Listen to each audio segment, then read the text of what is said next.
Ci siamo, buongiorno, ben ritrovati con questa nuova edizione prima edizione di Antenna 3 Nord-Est. La cronaca in apertura ovviamente anche questa volta saremo a Padova tra pochissimo con la zona rossa, la prima zona rossa proprio nel Padovano, e siamo ovviamente in zona stazione con il nostro Federico Fusetti. Cercheremo di capire di fatto con l'istituzione di una zona rossa che cosa cambia per una città anche dal punto di vista del coordinamento dei controlli delle forze dell'ordine. Saremo poi con la cronaca a Venezia con un accoltellamento in piazzale Roma ai danni del cliente di un chiosco, e lì per noi ci sarà la nostra Ilaria Marchiori. Tezze sul Brenta ancora come collegamento, saremo anche nel Vicentino, ma partiamo dalla Marca Trevigiana con la nostra Edica Liman. Siamo a Salgareda, nuovo raid di ladri che stanno colpendo tutta la Marca Trevigiana ormai da diversi mesi, e questa volta è il comune di Salgareda ad essere preso di mira. Così ci racconta la nostra Edica Liman, che vedo già collegata. Edi, buongiorno.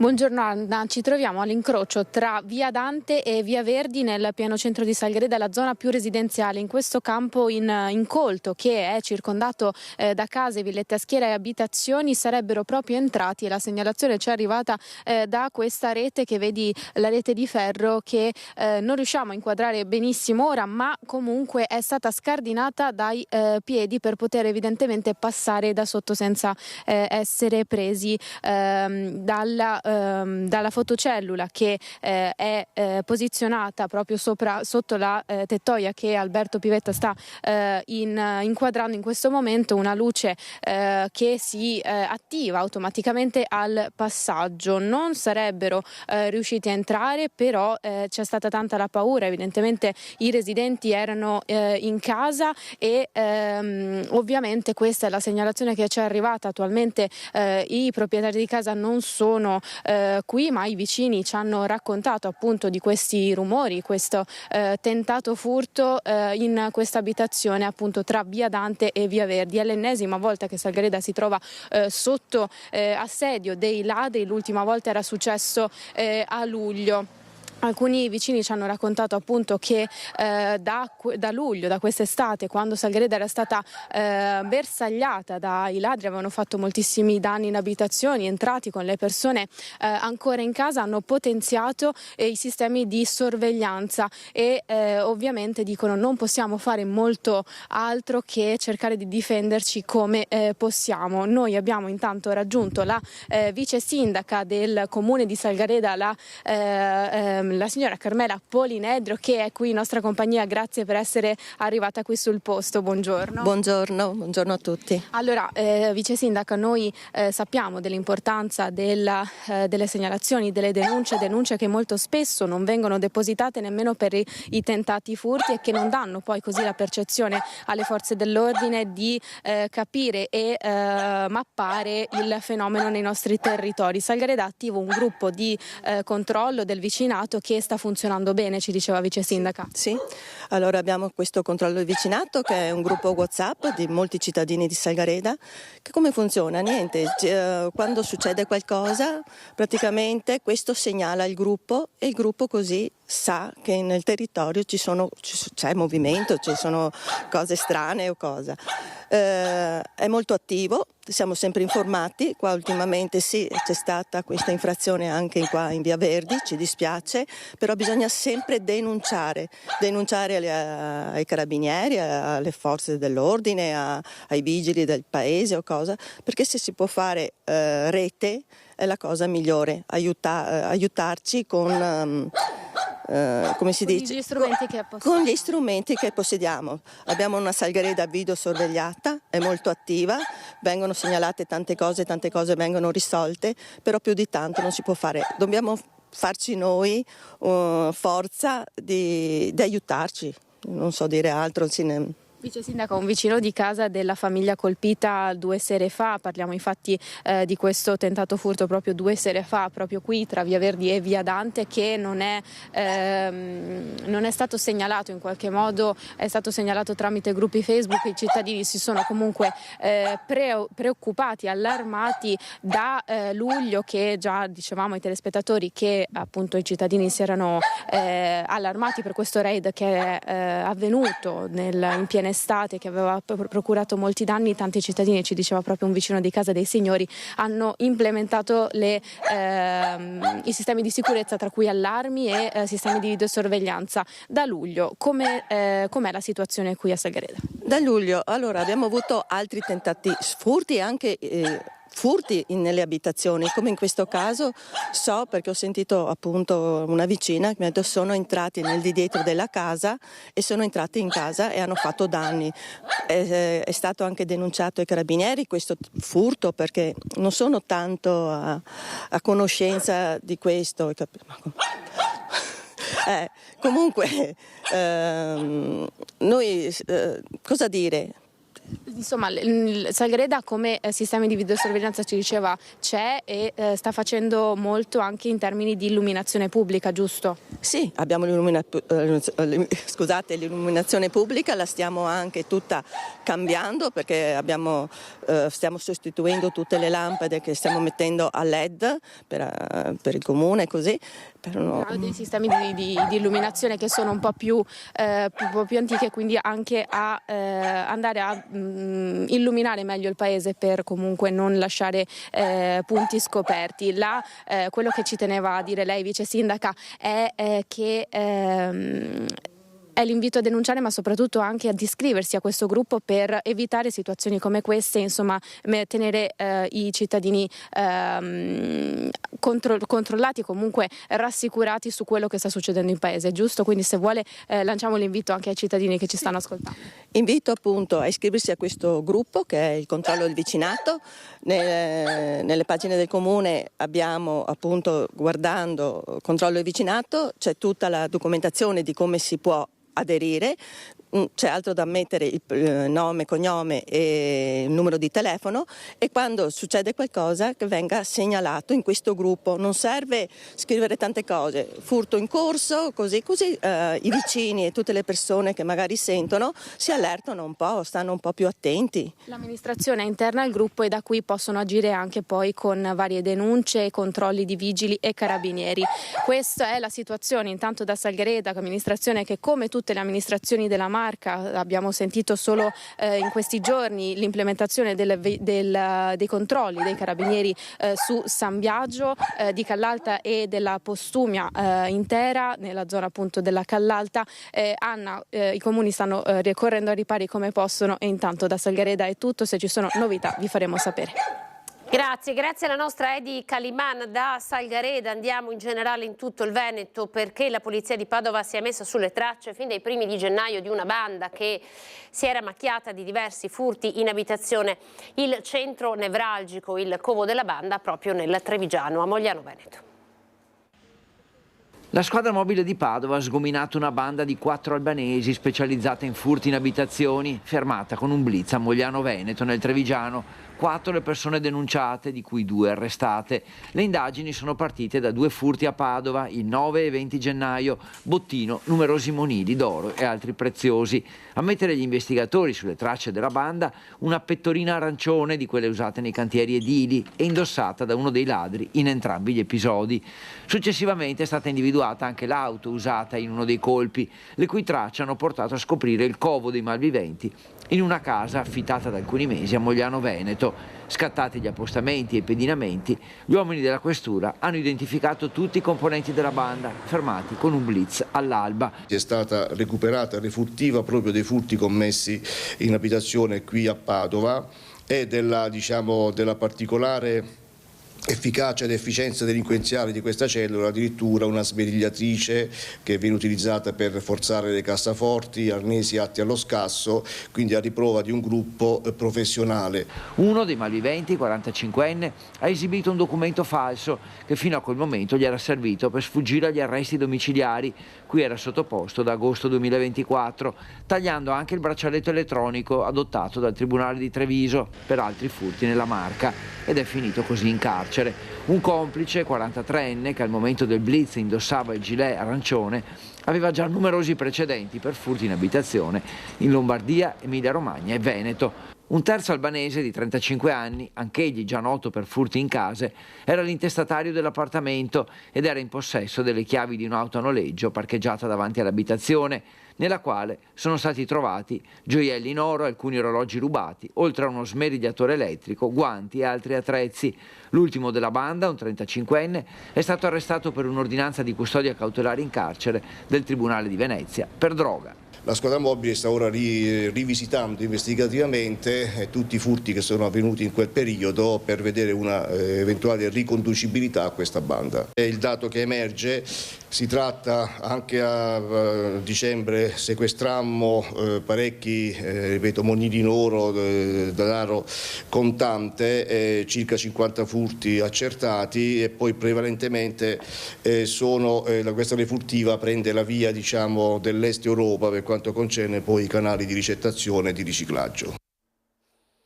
Allora Padova subito da Federico Fusetti, come detto, zona rossa, si parte, siamo nella zona della stazione in compagnia di Federico, cioè il presidente dei commercianti del centro Ascom di Padova. Buongiorno, buongiorno a voi.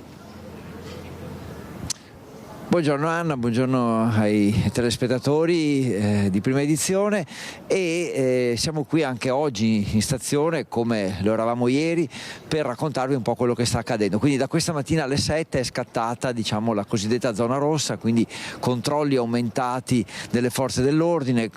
Andrea Benetti vi sta mostrando una volante della polizia, ma ecco, poi si sposta un po' perché ci sono anche pattuglie a piedi della polizia che si stanno muovendo qui nel piazzale. A pochi metri di distanza abbiamo e vediamo anche la polizia locale. Poi in altre zone qui vicino sappiamo che sono operativi anche carabinieri e guardie di finanza, e vi ricordo che questi controlli saranno anche notturni, quindi da oggi e per 60 giorni diciamo questo intensificarsi dei controlli sarà nell'arco delle 24 ore. Io sono in compagnia di Antonio Pistrito, che è il presidente dei commercianti del centro dell'Ascom, e ovviamente insomma ci interessa molto sapere cosa ne pensate voi commercianti di questa iniziativa, di questo provvedimento. Allora, pensiamo che qualsiasi misura di prevenzione che venga adottata a tutela dei cittadini è accolta in maniera positiva, e di conseguenza condividiamo il pensiero del prefetto ad avere una stazione sicura, in quanto biglietto da visita per una città che sta crescendo soprattutto dal punto di vista turistico. Questo non debba suonare come campanello d'allarme, ma bensì deve dare un'immagine che Padova è una città sicura. Ovviamente, da quello che capisco dalle sue parole, non considerate questa una situazione di emergenza? Assolutissimamente no, è una situazione normale che però va calmierata, e di conseguenza confidiamo in un buon lavoro da parte delle forze dell'ordine e dell'amministrazione per tenere la situazione sotto controllo. Qualche numero, Anna, perché a Padova circolano nella zona della stazione ogni giorno circa 36.000 persone e i residenti nell'area appunto definita zona rossa sono circa 5.000, quindi numeri direi molto alti. Tra queste persone qualcuna l'abbiamo intercettata anche noi, e quindi andiamo un po' a sentire che cosa hanno detto. Lo sentirete anche, qualcuno ancora non sa nemmeno cos'è la zona rossa, non è che poi siano tutti così preparati e conoscano bene la situazione, però insomma ormai la notizia è circolata parecchio. Studenti, pendolari, commercianti, tassisti, ma anche padovani che saltuariamente frequentano la zona. La stazione di Padova e le strade adiacenti sono al centro dell'attenzione con l'avvio della zona rossa, che fino al 9 aprile vedrà maggiori controlli delle forze dell'ordine che potranno allontanare i soggetti già noti e in atteggiamento minaccioso o molesto. Non tutti sanno esattamente di cosa si parli, ma la maggior parte di chi abbiamo sentito è favorevole a questa sorta di esperimento. Sarà zona rossa secondo lei, se cambierà qualcosa? La zona rossa? Sì, nel senso che i controlli saranno maggiori. I controlli saranno maggiori, purtroppo nel rapporto fra libertà e sicurezza certe volte prevale la sicurezza sulla libertà. C'è un controllo della mobilità che non sempre dà grandi risultati, però bisogna introdurre queste misure, visto le emergenze di oggi, l'emergenza di oggi. Sono felicissima.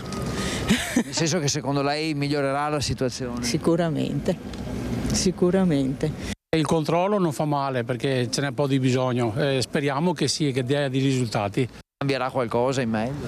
Zona rossa non sapevo niente, a dire il vero, però... Ci saranno più controlli, specie per le persone già note alle forze dell'ordine? È una buona cosa secondo me, è giusto che sia così. Controlli e le persone che si comportano male, insomma, vanno... Potrebbe migliorare la situazione?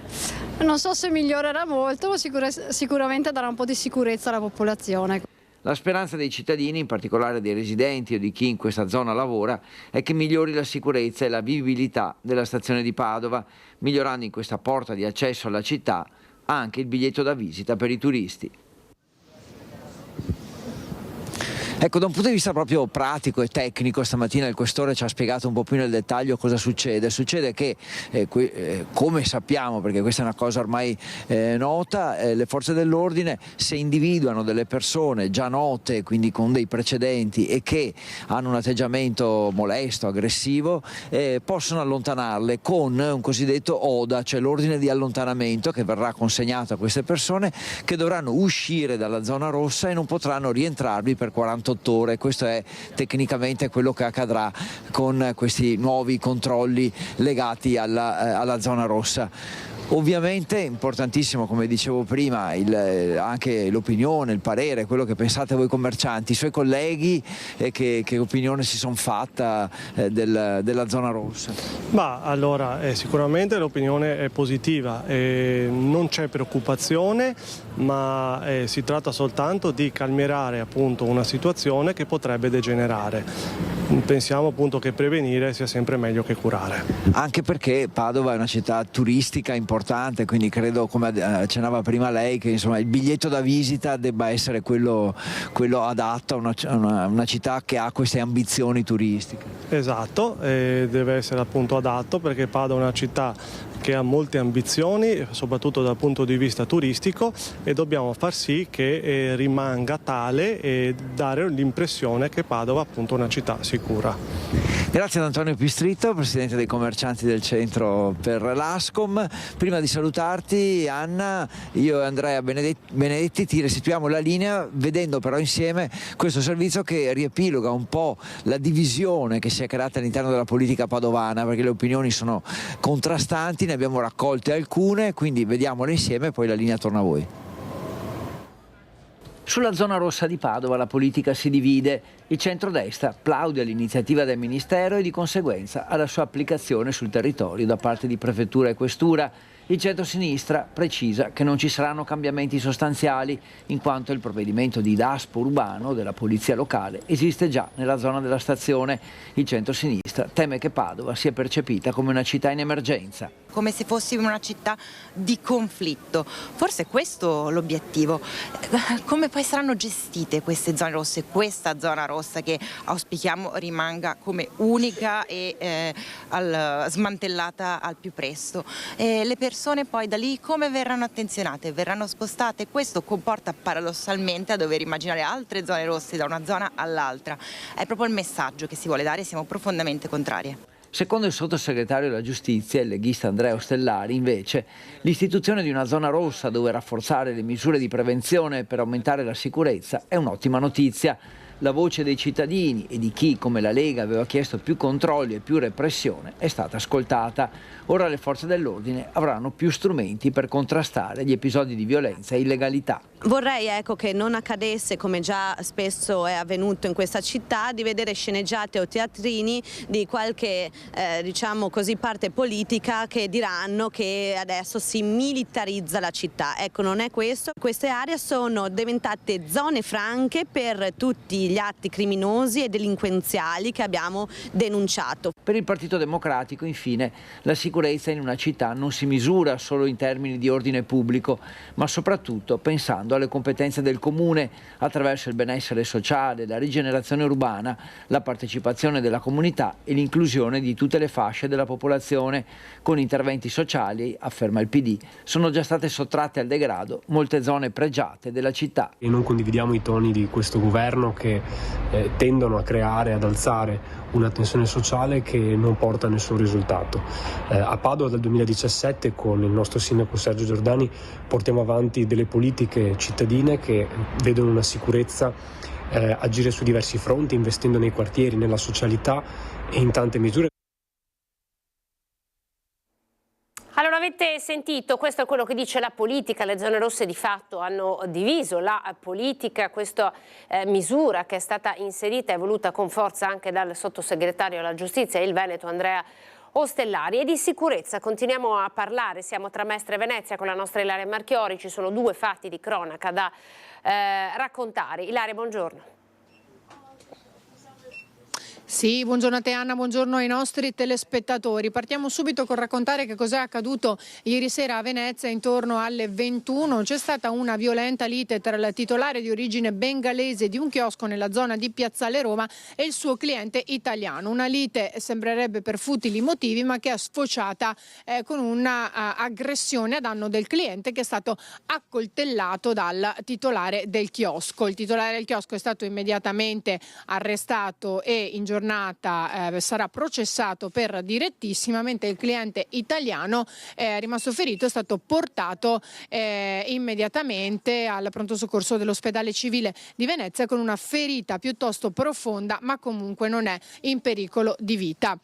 Questo è l'ennesimo episodio che avviene nel nostro territorio, ma da Venezia ci spostiamo in terraferma e infatti in questo momento ci troviamo proprio a Mestre. Ci troviamo nel negozio Trio Shop di Via Piave, che forse molti di voi ricorderanno perché non meno di 20 giorni fa aveva subito, i titolari di origine cinese avevano subito una violenta rapina proprio qui all'interno, tra l'altro sotto gli occhi della loro bimba di 7 mesi. È successo questo fatto. Ebbene, ci troviamo qui perché ieri nel tardo pomeriggio hanno subito un nuovo furto. Questa volta è stato un episodio meno cruento del precedente, ma comunque c'è stato questo furto. Qui abbiamo proprio la titolare, cerchiamo di avere anche un attimo di pazienza perché stanno anche lavorando e ci concedono il loro tempo, che ci vuole raccontare che cos'è accaduto. Innanzitutto la protagonista di questa vicenda è una donna che si trovava in uno dei reparti del negozio.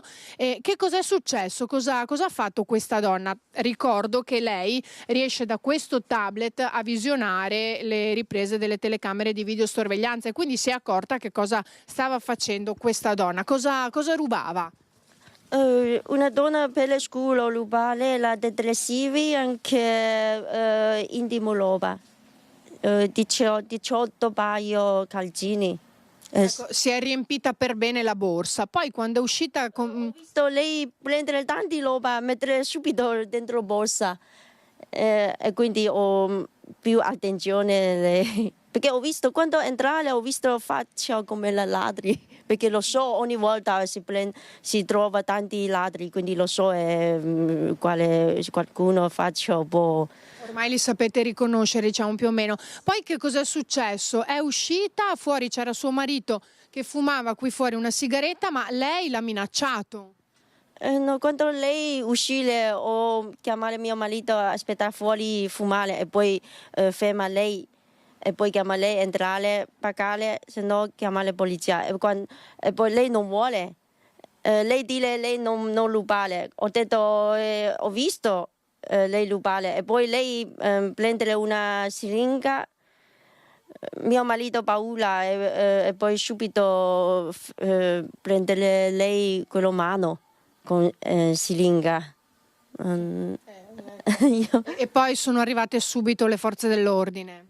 Sì, polizia. È solo una signora cliente, nostro cliente, e guardare questo successo e poi subito chiamare polizia, ma polizia quasi 5 minuti, subito venire qua questa volta.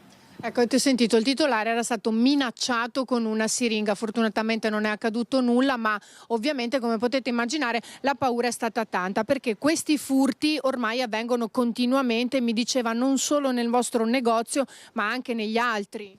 Sì, mia amica anche c'è in negozio, ma tanti negozi, tutto si è successo, ogni giorno si è successo questi ladri, ma in nostro negozio ogni giorno anche si trova i ladri, ma non è tutta volta chiamare la polizia.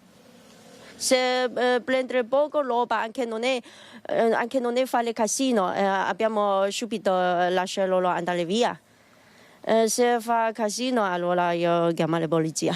Ecco, voi volete lanciare un appello al comune, vero? Che faccia qualcosa, che vi dia una mano? Ma il comune per i ladri Ecco qui, guardi, allora siccome ovviamente ci sono anche i problemi con la lingua, il marito ci ha appena mandato la traduzione di questo messaggio dicendo: spero che il governo veneziano, ovviamente riferendosi al comune, promulghi una nuova legge che ai ladri venga confiscata la residenza e rimandati nel loro paese. Questo è il messaggio che stanno cercando di darci col traduttore, ovviamente, perché non è semplice, come potete immaginare, anche riuscire ad esprimersi correttamente, ecco, nella nostra lingua. Sono già stati anche troppo bravi. Voi comunque anche altri colleghi di altri negozi subiscono furti e spesso non chiamano perché appunto sono troppi. Sì, e anche c'è una volta, quello un mese fa, anche per come l'Africa, ma per scuola, andare al negozio di mia mamma, chiedere 200 euro. Mia mamma ha paura, perché lei prende una forbice, dire 200 euro, ma anche è successo a altro negozio, non è solo, perché questo ladri solo tutti i negozi a chiedere poco soldi, così pensavo al nostro tutto si tale e poi basta. Lei avete paura adesso? Per me, perché questo ogni giorno è successo, quindi per me non so come spiegare. Per me è come se fosse la normalità per voi. Sì, è così. Perché quando prendere ladri, dare con polizia anche subito portare loro andare via. Quindi Allora, non so se è passato il concetto, ormai sembra diventato normale far fronte ai ladri che continuamente entrano nei negozi, non solo in questo ma anche negli altri della zona e in altre zone, in questo caso di Mestre, e se va bene si riescono a prendere, a fermare, se va male scappano, ancor peggio se va come è stato 20 giorni fa, il rischio di essere pesantemente aggrediti è dietro l'angolo. Questo è un appello che viene rivolto sia al comune che ovviamente di riflesso anche al governo. Io ringrazio la titolare del Trio Shop, qui da Mestre è tutto, restituisco la linea allo studio.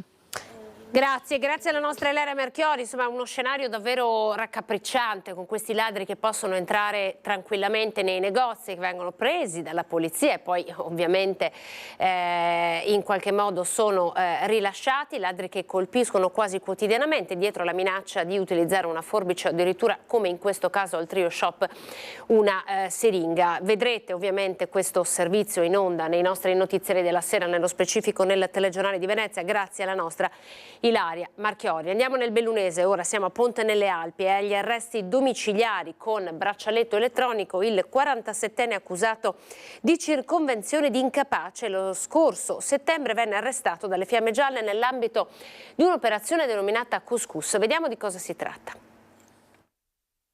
Arresti domiciliari e braccialetto elettronico per l'uomo sospettato di avere commesso in 4 diverse occasioni il reato di circonvenzione di incapace dopo essersi avvicinato con artifizi a 4 anziani fragili, 3 della provincia di Pordenone e un bellunese che per la loro età, problemi psicologici, condizioni di salute precarie e solitudine sarebbero state indotte a consegnargli cospicue somme di denaro e gioielli. Ricorsi e appelli della difesa di un 47enne di nazionalità marocchina residente a Ponte nelle Alpi non sono serviti a tenerlo in libertà condizionata dall'obbligo di firma. La Cassazione ha dato ragione al Tribunale del Riesame di Trieste, che aveva ritenuto di riformulare la misura cautelare per il pericolo di reiterazione del reato e in mancanza a tutt'oggi del risarcimento alle vittime quantificato in oltre 360.000 euro. Il 47enne svolgeva l'attività di commercio ambulante di abbigliamento e secondo le indagini della Guardia di Finanza per un legame amicale con un'anziana affetta da gravi disturbi psichici sin dal 1995 sarebbe riuscito a farsi consegnare l'intero patrimonio, circa 130.000 euro, oltre a diversi gioielli. In un altro caso, fingendosi imprenditore edile, avrebbe proposto lavori di ristrutturazione della casa ad un altro anziano, accompagnandolo di persona in posta per prelievi di contante per lavori mai eseguiti e addirittura minacciandolo di intraprendere azioni legali qualora l'accaduto fosse stato denunciato.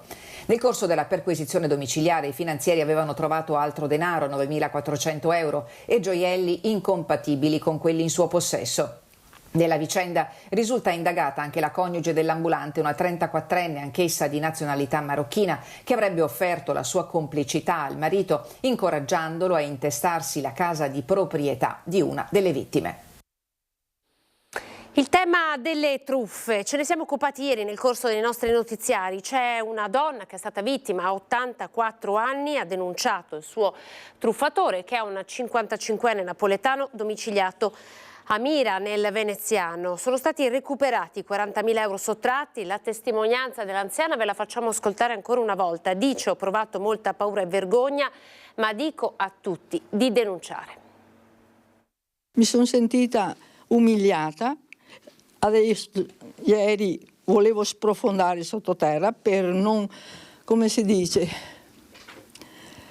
per la vergogna di aver subito questo affronto in casa mia, perché io con le mie mani ho dato i soldi, ho dato l'oro, tutto quello che mi chiedevano, non potevo far altro. La chiamata all'ora di pranzo, dall'altra parte del telefono un uomo che si fingeva un maresciallo. Il genero aveva investito un bambino di 5 anni che si trovava ricoverato in codice rosso. Per evitare l'arresto del genero la signora avrebbe dovuto pagare un riscatto. Luciana Gaiotto, 84 anni, è stata truffata così. In sottofondo una voce in lacrime che chiedeva aiuto. Era mia figlia, la voce sua, mamma, Mauro ha fatto un incidente, che era suo marito. E ora puoi immaginarsi io come mi sono sentita. Mentre il finto maresciallo intimava la signora di appuntare codici senza senso per tenerla al telefono, un finto avvocato si è presentato in casa sua per la riscossione del denaro, 30.000 euro in contanti e diversi monili in oro. Io ce li avevo perché mio marito è morto da 1 anno. Mi chiedeva: Luciana, hai dei soldi per me? E io le davo 50 euro e lui li metteva tutti via, li ho trovati dopo che era morto. E io mi sono trovata in casa con 30.000 euro nascosti. L'avvocato l'ho aperto io, è entrato, li ha presi, è scappato. Il truffatore, un 55enne italiano originario di Napoli con residenza a Palermo e domiciliato a Mira, che nel giro di un paio d'ore ha truffato con lo stesso metodo un'anziana di Zero Branco a cui sono stati sottratti diversi monili in oro e 200 euro in contanti, tutti recuperati.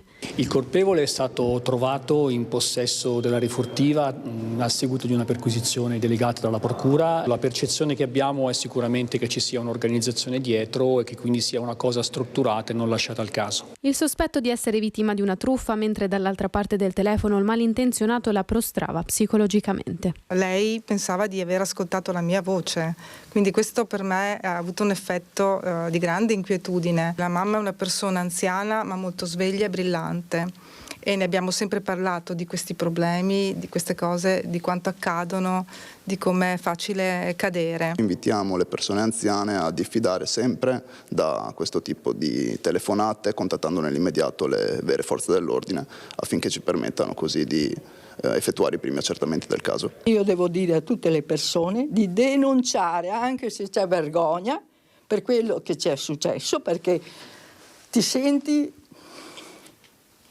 non più valida.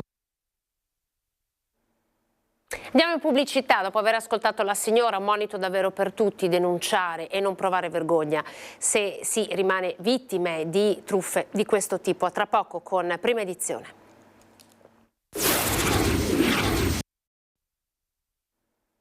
Prima edizione di Antena 3 Nord-Est, buongiorno, ancora ben ritrovati. La cronaca in apertura con i ladri arrivati a Salgareda la scorsa notte, l'intervista alla vice sindaca e poi Federico Fusetti con le zone rosse. Si parte con il potenziamento dei controlli nella stazione, nella zona della stazione di Padova. Ilaria Marchiori al trio shop per l'arrivo, l'incursione dei ladri per la seconda volta di fila e non solo, i titolari minacciati con una siringa. Siamo nel Vicentino, ora c'è una nuova mappatura per capire in quali zone potranno essere installati nuovi autovelox. C'è l'ok del prefetto Filippo Romano che Luisa Bertini e Simone Squarcina hanno sentito. Allora andiamo a sentire che cosa ha detto.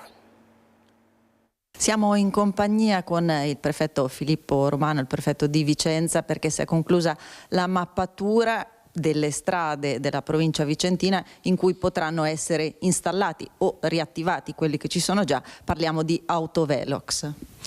E la mappatura che viene fuori dopo la riunione di ieri della conferenza permanente e che poi forma oggetto del decreto firmato da me come prefetto della provincia, trae origine da un lavoro fatto nei mesi scorsi, avviato sotto il collega, il prefetto Salvatore Caccamo, e condotto dagli organi tecnici, quindi dalla Polizia Stradale, dalle polizie locali e dagli enti proprietari delle strade.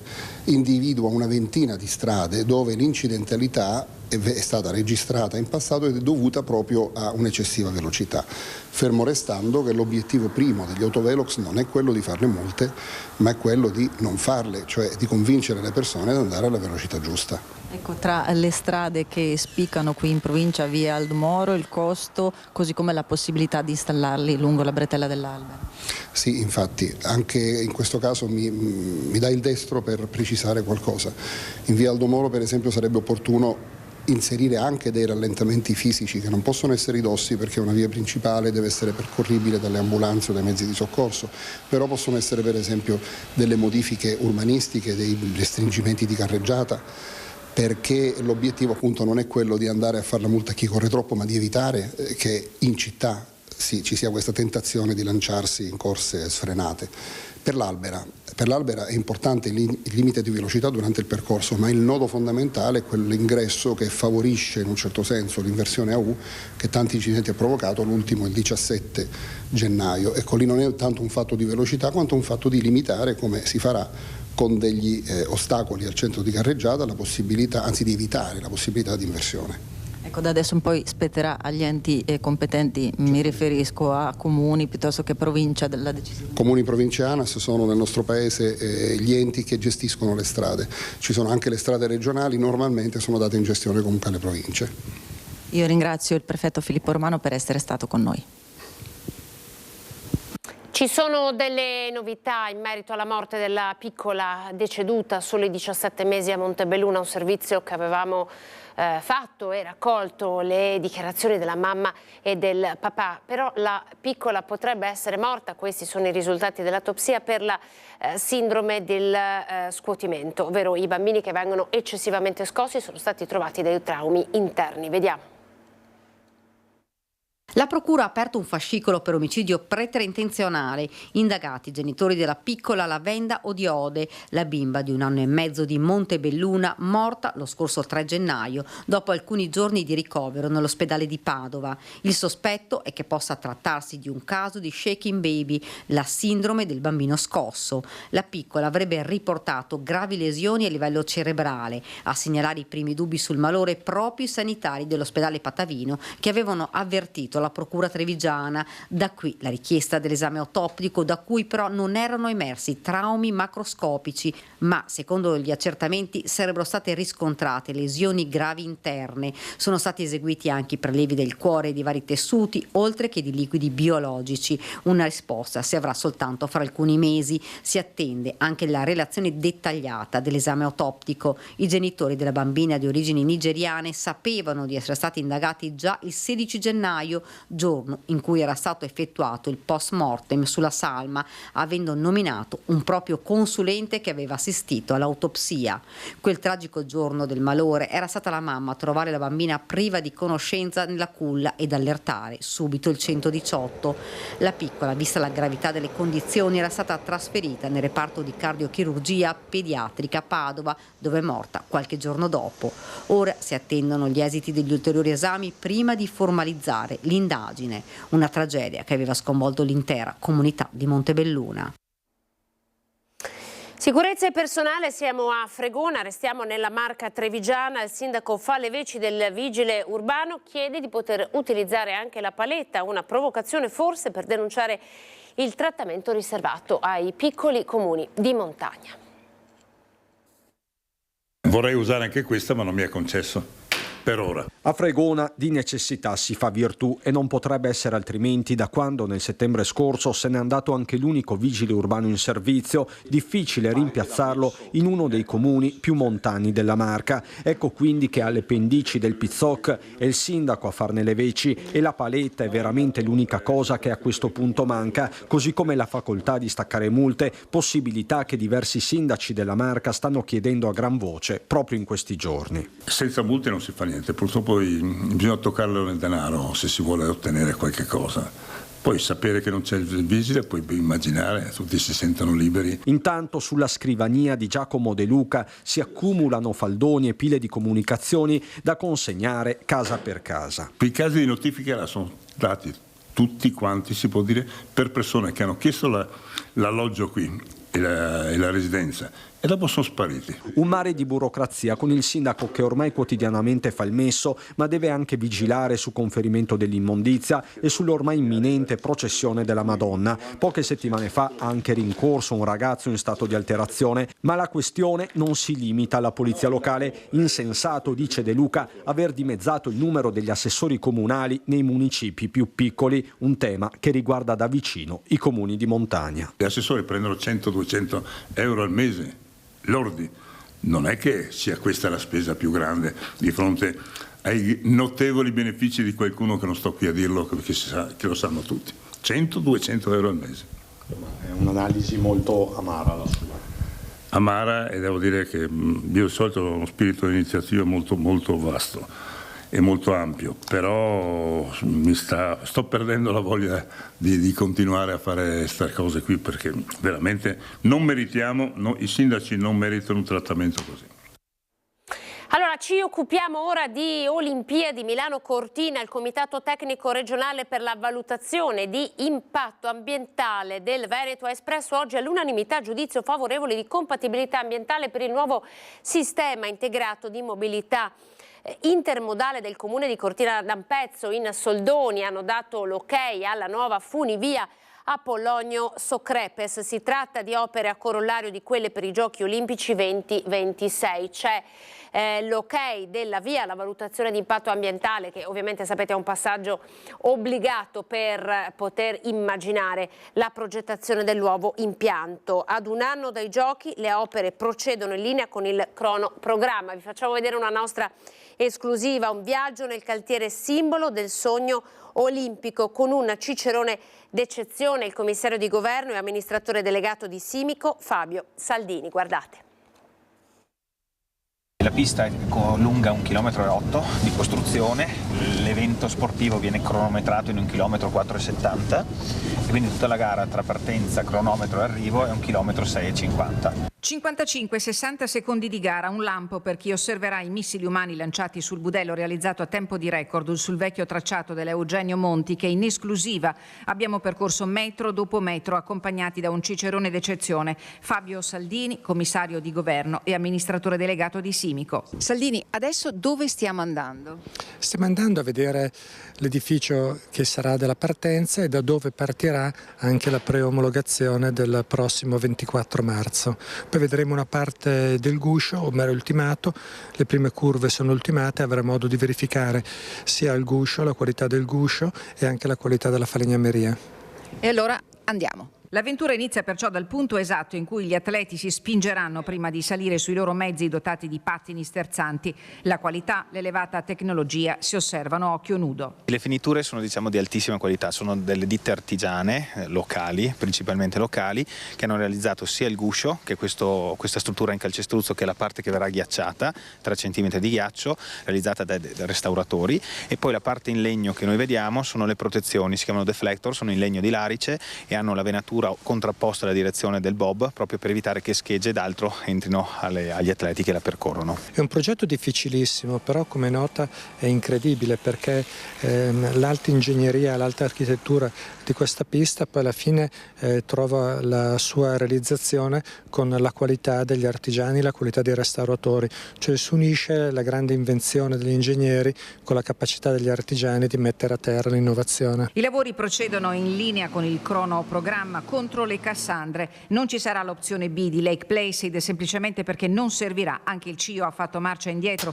dopo aver constatato che quella di Cortina sarà la pista al mondo più moderna e più veloce, la prima e unica progettata anche per gli atleti disabili. È una pista spettacolare, un cantiere difficilissimo, devo dirle, che neanche io mi aspettavo così difficile, con un gruppo di donne e uomini, prevalentemente donne nella mia società, applicando il Digital Twin e il Building Information Modeling, che siamo riusciti a rivisitare il progetto, ad adeguarlo. Le imprese sono state spettacolari, gli artigiani spettacolari, come ha visto poi dallo sguardo delle persone che lavorano qui dentro, che capisce la determinazione per arrivare fino in fondo. Alla fine di febbraio inizierà la ghiacciatura dei 33 settori, collaudo per parti, per arrivare alla preomologazione il 24 marzo. La pista sarà consegnata il 15 di marzo.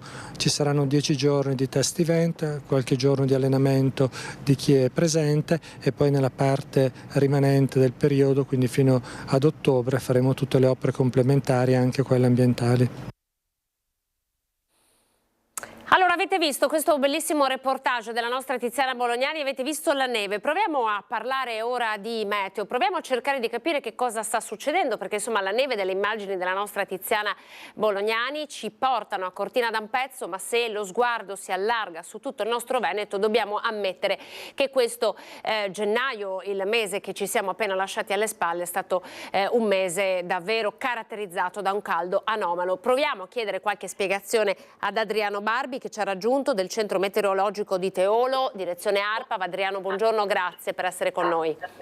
Buongiorno a voi e grazie dell'invito. Io partirei proprio da qui, dalle immagini che abbiamo visto. Che cosa è successo? Che gennaio è stato? È un caldo, insomma, conosciamo tutti i giorni della merla e possiamo chiaramente dire che quest'anno non ci sono stati, non come sono conosciuti ai veneti. Che cosa è successo? Sì, certamente l'ultima parte di gennaio, in particolare gli ultimi 10 giorni di gennaio sono stati particolarmente anomali sia in termini di precipitazioni, perché ci sono state le precipitazioni abbondanti in un mese che notoriamente è il mese più secco dell'anno, ma soprattutto dei rialzi termici molto importanti dovuti appunto all'entrata di venti di scirocco piuttosto forti, che hanno provocato anche un evento perturbato, come possiamo vedere dalla grafica, piuttosto importante. Infatti ci sono state delle precipitazioni molto abbondanti, soprattutto sulle zone montane e pedemontane, con quantitativi che possiamo vedere dalla grafica che hanno raggiunto e superato anche gli 80-100 mm, localmente 120 mm a Sofranco nel Longaronese, e invece, come possiamo vedere, le precipitazioni sono state molto più scarse sulla pianura. Le temperature si sono rialzate su valori record per la fine di gennaio, e soprattutto in pianura abbiamo raggiunto picchi di temperatura anche prossimi e superiori, localmente superiori ai 18 gradi, valori appunto record sia per l'ultima parte di gennaio ma anche per tutto il mese di gennaio. C'è stata appunto l'entrata dei venti di scirocco, ma anche dei venti di libeccio a fine evento, sempre del 27-28 gennaio, che hanno appunto rialzato le temperature su valori record. Comunque possiamo dire che tutto gennaio è rimasto sempre anomalo in termini di temperatura, perché come abbiamo potuto vedere anche dalla grafica nella slide numero 6, se possiamo far vedere, le temperature di gennaio si sono mantenute sempre su valori piuttosto elevati. La media di gennaio è stata superiore appunto al valore normale di 1,9 gradi, e in particolare l'ultima decade abbiamo raggiunto valori di temperatura record per gran parte della pianura. Possiamo vedere qui nel grafico la stazione di Legnaro, che ha segnato una temperatura media di 7,2 gradi nell'ultima decade di gennaio, ed è stata la più elevata per tutta la serie di dati per questa stazione a partire dal 1992. Anche le precipitazioni sono state anomale, cioè superiori alla media nel mese di gennaio, e possiamo appunto vedere che lo scarto maggiore c'è stato sulle zone montane e pedemontane, la media è stata un più 38% di precipitazioni rispetto alla media del mese, con le precipitazioni più abbondanti appunto sulle zone montane e pedemontane. Però il rialzo termico, le temperature appunto elevate hanno innalzato anche il limite della neve, e quindi le nevicate in montagna si sono registrate soprattutto a quote medio-alte, quindi anche superiori ai 1600-1800 metri di quota sulle prealpi e intorno e superiori ai 1500 metri in media sulle Dolomiti, quindi diciamo un limite della neve abbastanza alto, ecco, per il periodo. Sguardo su il primo mese dell'anno, riusciamo, lei mi ha anticipato che voi avete lavorato ad un report che in qualche modo invece va a raccontare che 2024 è stato. Quali sono un po' le caratteristiche dell'anno che abbiamo appena concluso e ci danno indicazioni su un trend particolare, no? Che sta vivendo la nostra pianura padana piuttosto che insomma il nostro paese in generale? Sì, certamente possiamo, ecco, collegandoci al mese di gennaio, che appunto è stato caldo e piovoso, è stata un po' una fotocopia, diciamo, in sintesi anche dell'annata 2024. L'annata 2024 è stata appunto molto calda, è stata la più calda degli ultimi 30 anni, ma probabilmente anche la più calda a partire dalle serie storiche che abbiamo a disposizione dal 1955.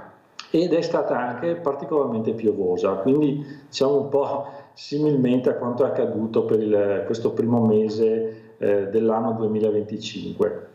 E il 2024 comunque ha registrato parecchie anomalie, frequenti anomalie sia in termini di temperatura che di precipitazione. Ci sono stati anche numerosi eventi meteo avversi che hanno colpito diverse zone della regione in tutte le stagioni e appunto si pone ai vertici come annata, come nella classifica, diciamo ai vertici della classifica delle annate più calde e più piovose della serie storica disponibile. Come possiamo vedere da questa grafica, l'andamento termico nel corso dell'anno è stato quasi sempre, quasi tutti i mesi superiore alla media come temperature. C'è stato soltanto maggio che è rimasto intorno alla media e settembre. Per il resto tutti i mesi sono stati con temperature superiori alla media, con alcuni record mensili registrati in febbraio, che è stato il più caldo della serie storica, e anche luglio e agosto, che sono stati i due mesi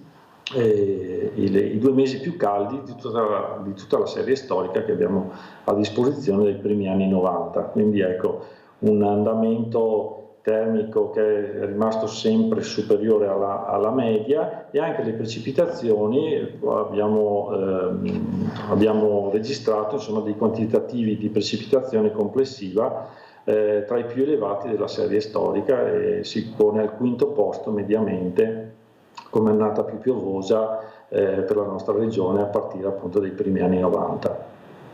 Anche questo, no? Nel senso che il materiale che voi fornite anche come analisti, come meteorologi, servirà poi a chi di dovere per prendere delle decisioni sul territorio, no? Nel senso che bisognerà capire quali politiche adottare proprio a fronte di questi dati che indicano un trend ben preciso. Che cosa dobbiamo attenderci invece per i prossimi giorni?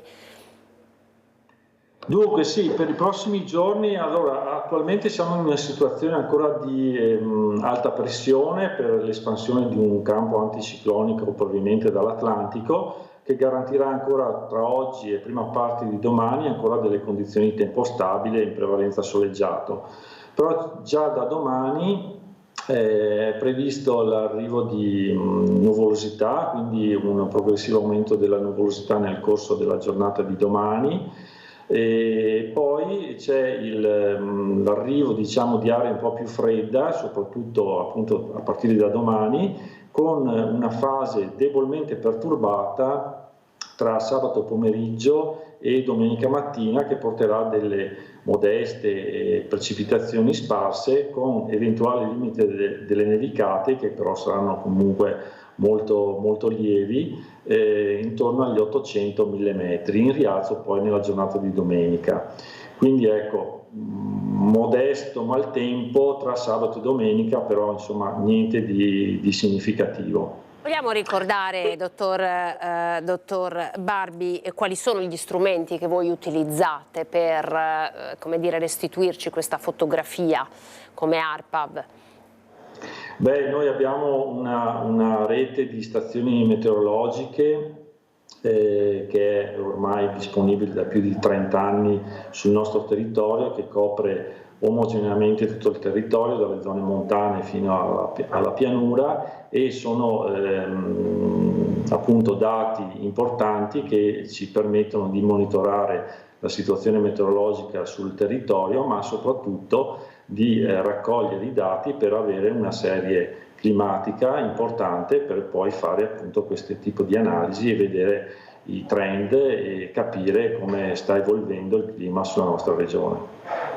Senta, in ultima battuta, probabilmente chi ci sta seguendo si starà domandando, ma insomma quando vediamo la neve, quando arriva questo inverno, perché poi al di là del meteo ci sono tutta una serie di attività economiche che vivono e hanno vissuto, hanno costruito il loro business su, come dire, un certo trend che insomma stiamo vedendo sta cambiando, e anche abbastanza rapidamente. Abbiamo visto che c'è una grande accelerazione, no, nel cambiamento dei fenomeni. Ecco, possiamo rispondere a questa domanda? Sì, effettivamente il trend di crescita delle temperature è ormai consolidato e sta appunto accelerando nell'ultimo decennio, e questo porta quindi a un inevitabile innalzamento anche del limite delle nevicate, quindi delle giornate con neve sulle nostre montagne, che sarà sempre minore evidentemente, seguendo appunto questi trend degli ultimi anni. Per quanto riguarda i prossimi giorni, diciamo che la neve probabilmente la prossima settimana bisognerà stare un po' attenti, perché c'è comunque un calo delle temperature per una depressione fredda in arrivo da est, che poi dovrebbe coinvolgerci marginalmente e portare comunque un abbassamento termico nel corso della prossima settimana, e se dovesse arrivare qualche precipitazione potrebbe essere anche nevosa a quote basse, però al momento non sembrano quantitativi, ecco, di rilievo. Ecco, bisognerà stare un po' attenti perché la situazione è ancora un po' incerta, ma comunque in evoluzione. Senta, io vorrei ricordare in sua compagnia anche in poi i contatti di ARPAV per fare in modo, insomma, visto che voi avete questi canali diretti con l'utenza, per insomma dare l'indicazione alle persone che tutte le informazioni, tutti i dati che lei ci sta dando in qualche modo sono a disposizione di tutti e quindi possono essere consultati, e questo potrebbe anche essere utile per evitare magari di incadere nell'errore, l'abbiamo raccontato diverse volte. Vogliamo un po' ricordare quali sono i vostri riferimenti? www.arpa.veneto.it, dove si possono trovare tutte le informazioni, oltre che ambientali, anche meteorologiche e climatologiche, con tutti i dati a disposizione, sia quelli storici che quelli attuali, e provenienti sia dalle reti di stazioni meteo che dai radar meteorologici, ma anche delle pagine dedicate proprio anche alla climatologia, con dei report sistematici che pubblichiamo sia sull'andamento, diciamo, meteoclimatico dei mesi e degli anni passati, ma anche con una piattaforma specifica per il cambiamento climatico e per analizzare i trend previsti per i prossimi decenni sul nostro territorio. Questo è importante, insomma, proprio perché chiunque lo voglia, no, può trovare delle informazioni, può fare i dovuti approfondimenti, anche un po' per inquadrare la situazione grazie ai dati che voi gratuitamente e quotidianamente fornite. Grazie davvero per il vostro lavoro, ringrazio lei e tutte le persone del centro di Teolo che in questo momento lei sta rappresentando. Grazie Adriano Barbi di ARPA Veneto, arrivederci. Grazie, arrivederci. Arrivederci. Allora abbiamo un nostro ultimo collegamento, siamo nel Bassanese, a Tezze sul Brenta, con la nostra Monica Smiderle. È morto ieri sera Enrico Vanzini, l'ultimo Sonderkommando italiano, il testimone dell'orrore nazista, è mancato all'età di 102 anni, non ne aveva mai parlato di quanto visto, delle esperienze fatte. Monica, siamo da te, buongiorno. Buongiorno a te Anna, buongiorno a tutti i nostri telespettatori. C'è grande commozione nel territorio bassanese ma anche in tutta l'Alta Padovana, nel Trevigiano, per la scomparsa di Enrico Vanzini, che è morto ieri sera a 102 anni, l'ultimo Sonderkommando italiano sopravvissuto agli orrori del campo di concentramento di Dachau. Dici bene, un orrore che lui aveva tenuto nascosto nel suo cuore fino al 2005, poi è iniziato a raccontare e da lì non si è più fermato. Numerosissimi gli incontri che lui ha tenuto, incontri pubblici nelle biblioteche, nelle scuole, gli incontri con gli studenti per raccontare purtroppo quello che aveva visto, quello che era successo all'interno del campo di concentramento di Dachau, sopravvissuto alla fame, al gelo, alla sete, alle epidemie, alle malattie. Era tornato in Italia, pensate, la madre non lo aveva riconosciuto. Con noi Franco Cerantola, presidente dei Fanti di Tezze sul Brenta, grande amico di Enrico Vanzini e il sindaco di Tezze, una comunità che Vanzini frequentava quotidianamente e che gli ha attribuito anche la cittadinanza onoraria. Allora Franco, quando ha saputo della morte di Enrico Vanzini, so che voi vi sentivate quotidianamente praticamente. Sì, l'ho saputo ieri sera dalla nipote Sara, che mi ha telefonato verso le 10 ieri sera dicendomi che è venuto a mancare il nonno. Per noi è stato un colpo tremendo perché Vanzini era uno dei nostri, era tutto per noi, per chi seguiva in tutte le cerimonie, l'abbiamo accompagnato centinaia di volte in giro per le scuole, parlare ai ragazzi, e aveva un'umanità, un amore, era una persona speciale. Una persona speciale, una persona delicata, una persona che non portava l'odio nel suo cuore. Assolutamente mai sentito dire una parola contro. Lui ci aveva un po' non con i tedeschi veri e propri, ma con i nazisti, quelli che avevano di Hitler, quelli che erano là soltanto per bastonarli e per farli soffrire. Lui parlava sempre. Mi ricordo quella volta a Dachau, che siamo andati a Dachau, una signora tedesca, quando lui ha raccontato la sua storia, si è inginocchiata davanti a lui chiedendogli perdono per quello che aveva subito. È stata una scena molto commovente. Noi abbiamo preparato un servizio, Anna, di ricordo proprio di Enrico Vanzini, con la sua voce, la sua testimonianza. Lo vediamo insieme. 7-8 ore continuo a buttare su morti e buttarli dentro, e con l'odore che c'era e con il fuoco che faceva, era quasi, diciamo, non dico, ma sarà stato a quasi 200 gradi. No, e quindi avevo sempre la testa, il mal di testa, pensavo che mi scoppiasse la testa, e si doveva fare, e guai se non si faceva, perché era là la guardia che ci guardava, e ogni tanto se non si faceva quel che diceva ci sparava. Mancherà a tutti Enrico Vanzini, l'ultimo italiano appartenente al Sonderkommando, testimone dell'orrore della Shoah. Per anni, instancabilmente, ha portato la sua testimonianza nelle biblioteche, nelle scuole, nei tanti incontri pubblici durante i quali ha avuto la forza di raccontare gli orrori vissuti nel campo di concentramento di Dachau.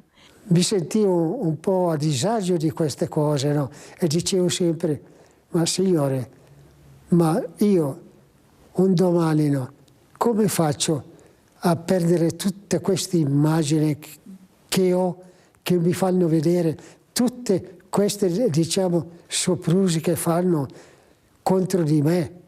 Ho detto: speriamo che passi presto e che dimentico subito tutto. E invece, dopo sposato, sentivo ancora tutte queste, diciamo, queste cose mi venivano tutte ancora alla testa, perché è stato troppo un sacrificio di umano, diciamo. Enrico Vanzini era il prigioniero numero 123.343, assegnato alla baracca 8 nella sezione dei detenuti lavoratori. Fu costretto a lavorare nelle camere a gas e nei forni crematori. Sopravvisse alla fame, al trattamento disumano, alle epidemie, alla sete e al gelo dell'inverno, ma sopravvisse soprattutto alla visione mostruosa delle persone gettate nei forni. Il 29 aprile del 1945 il campo di Dachau fu liberato. Quando tornò a casa pesava appena 29 kg, neppure sua madre lo riconobbe. Ha detto voglio vedere che peso hai. No, e mi ha detto mamma mia neanche 30 kg. E infatti mia mamma, no, lei era là e gli ho detto mamma vieni, no, vieni che sono arrivato, vedi che il Signore mi ha dato la gioia di potervi vedere ancora. E lei mi ha detto ma chi sei? Ma io non ti conosco mica. Tenne l'orrore del campo di concentramento nascosto nel suo cuore fino al 2005. Dopo 60 anni di silenzio, decise di raccontare ciò che aveva visto e vissuto. Molti comuni in questi anni gli hanno conferito la cittadinanza onoraria. Nel 2013 fu insignito dal Presidente della Repubblica della medaglia d'onore dedicata ai cittadini italiani deportati e internati nei lager nazisti. Enrico Vanzini si è spento a 102 anni. La morte si è portata via il suo corpo, ma la sua testimonianza rimarrà viva per sempre. La sua memoria è diventata patrimonio indelebile di tutti noi. Questo dunque è il ricordo di Enrico Vanzini. Come avete sentito, moltissimi i comuni che hanno attribuito la cittadinanza onoraria, tra questi anche quello di Tezze sul Brenta. Sindaco. Sì, certo, Enrico Vanzini abitava qua nel vicino paese di Santa Croce Bigolina, ma frequentava la nostra comunità e nel 2016 il Consiglio Comunale all'unanimità ha conferito la cittadinanza onoraria. Sempre nel 2016, grazie alla sua amicizia con i nostri bibliotecari, hanno organizzato insieme un viaggio a Dachau, 204 le persone che hanno partecipato, 120 i nostri ragazzi, ma non solo. Enrico Vanzini ha partecipato a tantissime iniziative da noi organizzate, è stato premiato durante la cerimonia della consegna delle borse di studio che facciamo ogni anno l'8 di dicembre. Abbiamo festeggiato insieme a lui i 100 anni nella frazione di Campagnari, lo abbiamo invitato e lui si è prestato molto volentieri all'inaugurazione della scuola media assieme ad un altro nostro concittadino recentemente scomparso, Sammy Basso. Ecco, era bello vederli insieme, no? La vita recente, Sammy, e la vita insomma che ha sofferto durante tutto quanto quel periodo di guerra molto triste, Enrico Vanzini. Franco, che cosa le lascia Enrico Vanzini? Qual è il testimone che le consegna? Enrico ha dimostrato in tutti questi anni che ha parlato delle sue torture che ha subito a Dachau. Ci ha lasciato una parola sempre di amore verso tutti.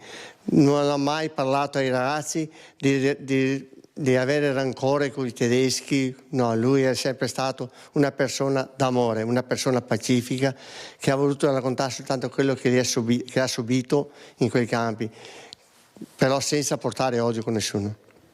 Quindi una testimonianza d'amore.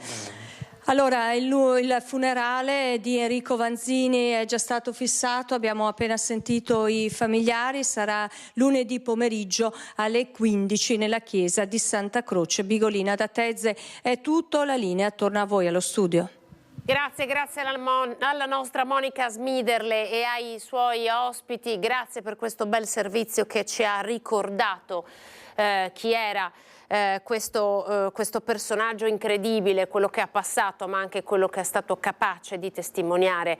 La parola e il ricordo sono importanti soprattutto in questo momento. Andiamo in pubblicità, a seguire parleremo con una bella fotografia sulle opere pubbliche, i cantieri a Treviso, quelli in corso e quelli che attendono la città. A tra poco.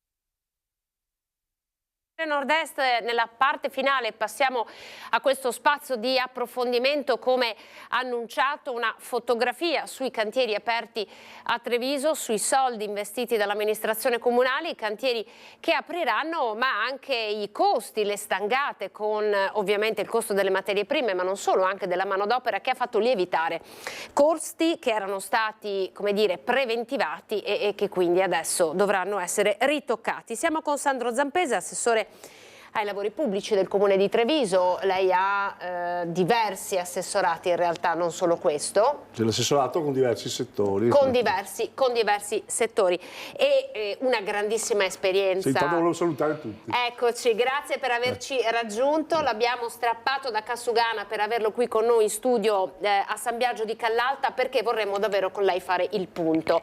Partendo proprio da questa stangata sui costi dei cantieri, nello specifico alcuni giorni fa è uscita la notizia legata al cantiere dell'ex GIL, fermato, ripreso però con questa sorpresa. Partiamo da qui. Sì, se potevo fare un'introduzione generale, no? A proposito di stangate. Queste erano previste, sono stangate a livello nazionale, se non europeo, se non mondiale, tanto per inquadrare il fenomeno. Il PNRR 5 anni fa, quando l'hanno immesso, doveva essere a costo zero per le amministrazioni comunali, quindi doveva essere a fondo perduto.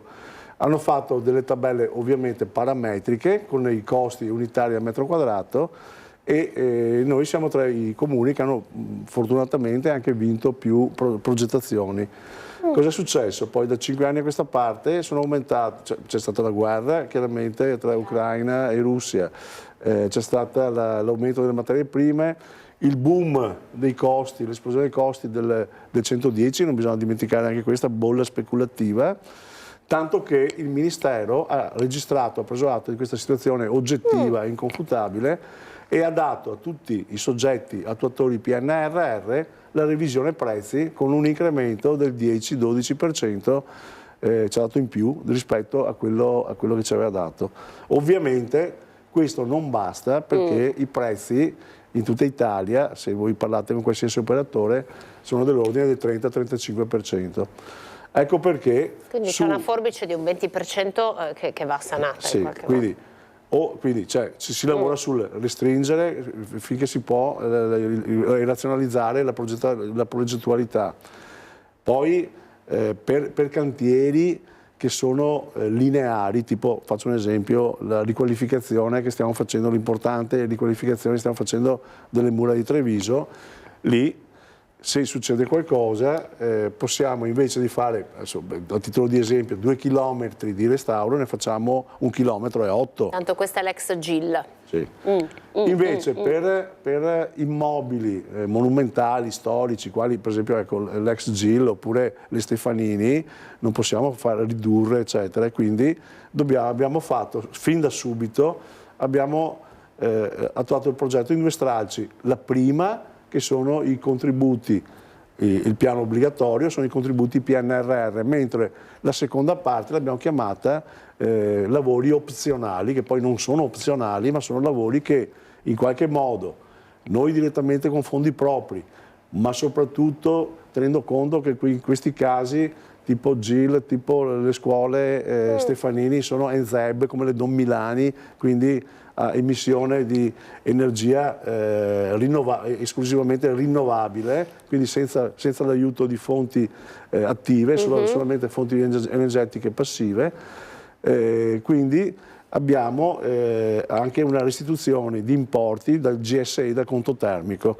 Ecco, quindi lì andiamo a quadrare i conti, anche se comunque per tutte le amministrazioni il PNRR è uguale anche dotarsi anche dei fondi, di fondi propri per l'attuazione. Questo tema, no, legato agli edifici che in qualche modo sanno bastare a se stessi dal punto di vista energetico, possiamo immaginare che sia il futuro oggi delle opere pubbliche, cioè la grande sfida anche delle amministrazioni comunali di poter restituire ai cittadini edifici riqualificati ma anche sostenibili? È già il presente. Noi adesso per nuove costruzioni oppure ristrutturazioni di scuole, che poi alla fine come le Stefanine sono nuove costruzioni, è come le Don Milani che abbiamo recentemente rinnovato e fatto ex novo con la palestra nuova. Parliamo sempre di edifici NZEB, quindi edifici che vanno con fonti rinnovabili, esclusivamente con fonti rinnovabili, e questo è il presente delle nostre progettazioni, proprio perché siamo in una città, tra l'altro, che ha vinto il Green Leaf, e quindi una città che è stata premiata. Ho sentito anche qualche polemica da qualcuno poco accorto che diceva no, ma Treviso c'è l'inquinamento. Certo, siamo nella pianura padana, ma è stata premiata proprio per le misure adottate e soprattutto dal settore ambiente, sistematiche, quindi non solamente episodiche, ma strutturali e sistematiche, che hanno portato a un costante miglioramento della qualità dell'ambiente della città di Treviso. Allora, un aspetto che caratterizza davvero questa amministrazione è la grande attenzione agli edifici scolastici. Abbiamo visto l'ampliamento delle mense in 2 plessi, poi c'è lo Stefanini, c'è la scuola di San Zeno, insomma davvero devo dire i ragazzi sono venuti per primi nelle politiche di investimento del comune. Se non sbaglio Stefanini si dovrebbe entrare in classe a settembre 2025. Dicembre, ecco, ok, dicembre 2025, quindi già qui abbiamo dato una data. Qual è il cantiere tra questi che le ha dato più soddisfazione, quello che le ha dato più pensieri, insomma, anche per capire un po' e raccontare ai cittadini che cosa significa quando si mette mano ad una scuola? Allora, sempre rimanendo in tema scolastico, le Stefanini sono quelle che mi hanno dato sia criticità ma anche soddisfazione, perché abbiamo lavorato con una squadra veramente capace, e parlo della direzione lavori, parlo dell'impresa e parlo dello studio di validazione di Milano, e assieme siamo riusciti a raddrizzare una situazione che era abbastanza critica, quella che effettivamente dalle perizie che avevamo fatto e dagli assaggi dei materiali che avevamo fatto pre-intervento, in cui risultava che l'immobile era staticamente congruo. Poi andando invece con l'impresa a levare gli intonaci, abbiamo visto che sì, la staticità c'era, però le armature, i ferri del cemento armato non erano disposti come dai calcoli di cemento armato depositati in comune. È una cosa che adesso non si farebbe mai, ma che magari al limite si faceva nel dopoguerra, quindi non è neanche tanto strano. E ovviamente l'impresa, giustamente con delle distribuzioni dei ferri diverse, ha detto io non mi sento di certificare, poi fare un consolidamento statico e antisismico su delle armature che non sono quelle di progetto. Quindi abbiamo preso subito una decisione, abbiamo detto demoliamo quei corpi e li facciamo nuovi. Noi infatti ogni settimana siamo in cantiere a monitorarlo. L'azienda sta lavorando bene, sta facendo tutte le sottofondazioni, sta elevando il corpo A, cioè uno dei 2 corpi principali. Fra poco inizieranno anche i lavori di fondazione e di elevazione del corpo B. Nel frattempo, con un'altra squadra, realizzeranno le finiture della palestra, che al Grezzo è già finita. Una palestra che prima avevano piccola, e adesso invece è una palestra dalle misure ufficiali per giocare a basket, pallavolo, e nel tempo scolastico si può anche, usandolo trasversalmente, fare 2 palestrine. Ecco. Quindi insomma anche qui una diversificazione importante. Sì. Allora c'è il grande cantiere della stazione, insomma, questo è quello che mi ha dato criticità e soddisfazioni. L'altro? L'ex GIL. L'ex GIL, diciamo, abbiamo avuto un approccio non sempre semplice con i progettisti. E poi c'è stata appunto questa perizia di variante sulle fondazioni, dove era stata prevista una platea, e dopo invece andando in cantiere con l'impresa eccetera hanno visto che era inadeguata, e quindi hanno optato per dei rotoli infissi, quindi dei rotoli infissi e dei micropali. In questo momento noi siamo andati avanti a fare questa perizia, però ne stiamo facendo un'altra proprio successiva, in modo da cercare di limitare i costi di questa perizia. Stiamo facendo una perizia dove servono meno micropali, meno rotoli infissi, proprio per alleviare i costi di questa perizia che ha trovato le fondazioni che non c'era un approccio statico delle fondazioni adeguato, quindi anche di questo poi vedremo alla fine se qualcuno dovrà renderne conto. Senta, oltre al cantiere della stazione che è sotto gli occhi di tutti, insomma, che è un cantiere in continua evoluzione, oggi la stampa locale parlava anche dell'inizio dei lavori per la nuova Camera di Commercio, quindi si parte anche in Piazza Borsa. Voi in che modo siete coinvolti? Noi siamo coinvolti come settore urbanistica perché ha dato le necessarie autorizzazioni e poi siamo coinvolti perché una parte del personale della Camera di Commercio, proprio per non lasciare il centro storico e quindi per avere un servizio, rimanere a fare un servizio adeguato per i cittadini, gli concediamo temporaneamente l'utilizzo, quando sarà una volta finito, quindi quest'estate, il Palazzo del Borso che appunto stiamo concludendo con i lavori. Il palazzo è vicino a Piazza San Francesco, quindi a fianco della chiesa di San Francesco. Esatto, quindi quella sarà, diciamo, una zona temporanea per la conclusione dei lavori. Anche qui, insomma, Piazza Borsa, un quadrante importante di cui si è parlato molto, quindi è un intervento sicuramente, quello della Camera di Commercio, molto atteso. Senta, Zampese, quali sono secondo lei invece le zone, i quartieri della città in cui c'è ancora margine per intervenire? Ci sono grandi cose da fare, ma insomma, ne avete fatte molte. Proviamo a guardare. Noi stiamo intervenendo attualmente con un'altra fonte di contributo che è il PINQUA, il piano per l'innovazione tecnologica della qualità dell'abitare, sull'intero quartiere di San Liberale. Questo è un intervento importantissimo.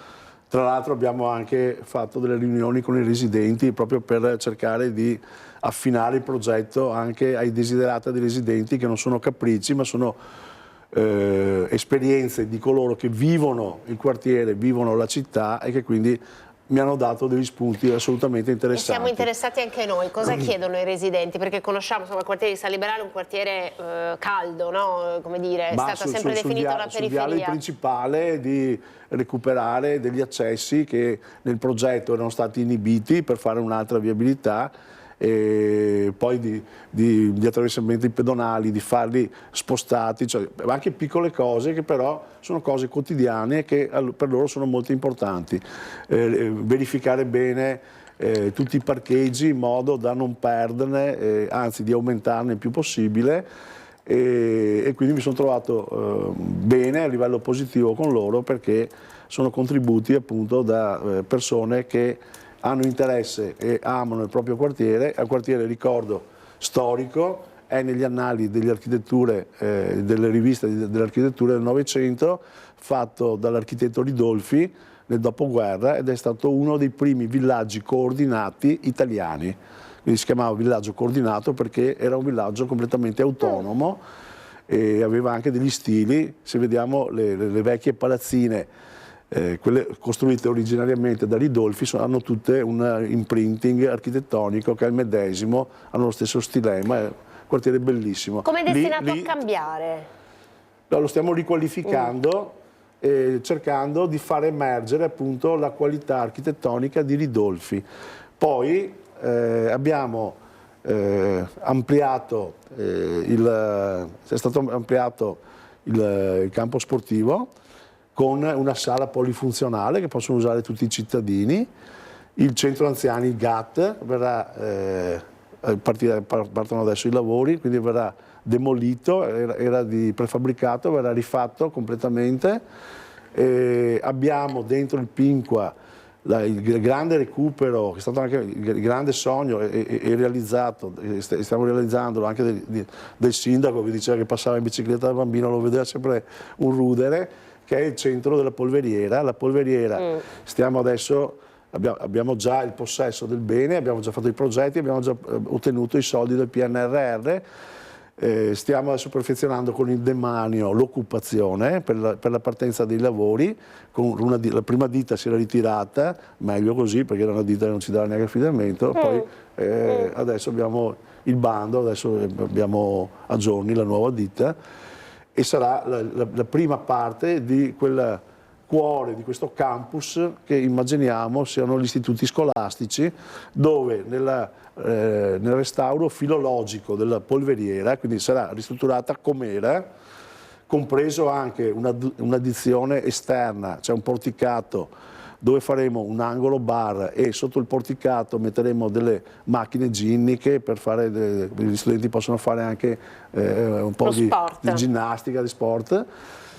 E poi ci sarà il secondo stralcio che non è attualmente finanziato, però ci sarà uno stralcio di architettura moderna, una sorta di dado di cristallo dove ci saranno ulteriori funzioni, quindi ulteriori biblioteche, sale per studenti. Quindi davvero cambia volto, destinato a cambiare volto. Sì. Lei ha parlato di linee di finanziamento, abbiamo sentito parlare di PINQ e di PNRR, dove si può andare a pescare oltre? Perché appunto le idee ci sono, perché ce ne sono davvero tante, stiamo vedendo in questi anni, abbiamo visto la città cambiare molto. Dove si va a pescare nelle varie linee di finanziamento? Allora, come i buoni pescatori, prima si pastura. Noi abbiamo, devo dire che noi lavoriamo in collaborazione con lo Sportello Europa e quindi abbiamo tutta una sinergia e quindi non ci facciamo scappare nulla. Diciamo che tendiamo ad avere già dei progetti pronti, non dico a livello esecutivo o definitivo, ma magari anche preliminare, perché questi progetti pronti, ancorché in fase preliminare, ti danno maggior punteggio rispetto ad altri. Quindi la nostra strategia è quella di averli già disponibili? Sì, di farci trovare. Infatti noi abbiamo tipo 3-4 piste ciclabili, scusate, dove c'è già il progetto preliminare e siamo a disposizione per quando arriveranno fondi destinati alla mobilità lenta, andremo ad attaccare queste fonti. Quali zone attraverseranno queste piste ciclabili? Bene, abbiamo uno studio di fattibilità sulla strada di Sant'Angelo Canizzano, dove siamo già andati in sopralluogo per fare il primo stralcio, che è quello della chiesa il più pericoloso, chiesa di Canizzano, fino al confine comunale con Quinto di Treviso. E poi abbiamo tutte le strade del Pinqua, sono delle strade che sono attorno a dei posti tipo la Ghettontille, eccetera, e che vanno fino poi al complesso scolastico degli studenti, degli istituti scolastici. Abbiamo via Santa Bonavecchia, abbiamo la pista ciclabile del Terraglio, un tratto di messa in sicurezza del Terraglio, abbiamo la pista ciclabile della Zermanesa. Ne abbiamo. E poi c'è tutta la partita delle fognature. Partita delle fognature, con ATS stiamo lavorando in maniera egregia, hanno contribuito anche loro, devo dirlo, a farci ottenere il Green Leaf, perché questa è stata una volontà subito del sindaco Mario Conte, che da subito ha detto, anche se sono lavori che non si vedono, che all'inizio danno fastidio e disagio ai cittadini, voglio portare avanti la riqualificazione delle fognature, quindi che Treviso sia al più presto interamente collegata al depuratore di Sant'Antonino. Questo vuol dire anche un grande salto di qualità ambientale e anche tornare a rendere più sane, più chiare le nostre acque. Quindi vuol dire tornare ad avere anche una fauna ittica. E questo è importantissimo. Che c'era una volta, che adesso non c'è più.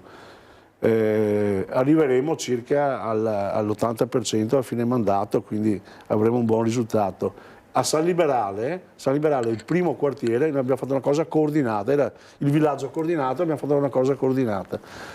Oltre a fare tutti questi interventi di Pinqua, abbiamo chiesto all'ATS, visto che scavavamo, inutile scavare 2 volte, di collegare l'intero quartiere al depuratore di Sant'Antonino. Adesso penso che finiranno entro marzo-aprile, mi pare. Hanno dato disagi sicuramente, perché i cantieri portano comunque disagi. Noi dobbiamo essere bravi a rendere meno disagevole il cantiere, però comunque le rotture di scatole ci sono. E poi però sarà il primo quartiere intero complessivamente che sarà collegato al depuratore comunale. No, lei in realtà ci ha portato un elenco, che cosa? Noi abbiamo ancora 2 minuti a disposizione. Allora, io ho titolato Cantieri per oltre 82 milioni di euro, il suo intervento. Sì, vero. Ci siamo? Sì. Ci siamo? Sì. Sono qua circa 40 erotti di PNRR, più abbiamo Pinqua, più abbiamo altre fonti regionali, eccetera, sì, forse anche un po' di più. Come siamo messi con la stazione? Pochissimi secondi, poi siamo in chiusura. Stazione adesso hanno messo una squadra in più, una ditta in più, quindi si è visto il beneficio rispetto alla fase antecedente, e penso ci sarà un altro anno di sopportazione, però insomma penso che il grosso disagio stia finendo. Allora, Assessore Zampese, grazie per la sua disponibilità. Grazie a voi, abbiamo grazie provato a lei, grazie a voi. A disegnare un po' un quadro, insomma, della situazione cantieri, ma insomma con disagi in qualche modo, limitati. Abbiamo visto un primo periodo in stazione, ma poi insomma è bastato l'invio dei vigili per riuscire quello un po'. Quello è un cantiere RFI, non è un cantiere nostro. Tra l'altro, ecco, lo sottolineiamo. E poi c'è tutto il tema di San Liberale, insomma, che è un quartiere su cui proprio che potrà davvero vedere una nuova vita. Grazie per la sua disponibilità, Assessore, noi la rilasciamo, poi adesso può tornare al lavoro a Cassugana. Grazie a voi per essere stati in nostra compagnia in questa nuova edizione di Prima Edizione. Dopo di noi il documentario Borgo Italia e a seguire 14:30 un film dal titolo Niente da nascondere. Grazie per essere stati in nostra compagnia, l'informazione torna a partire dalle 18:30. Arrivederci.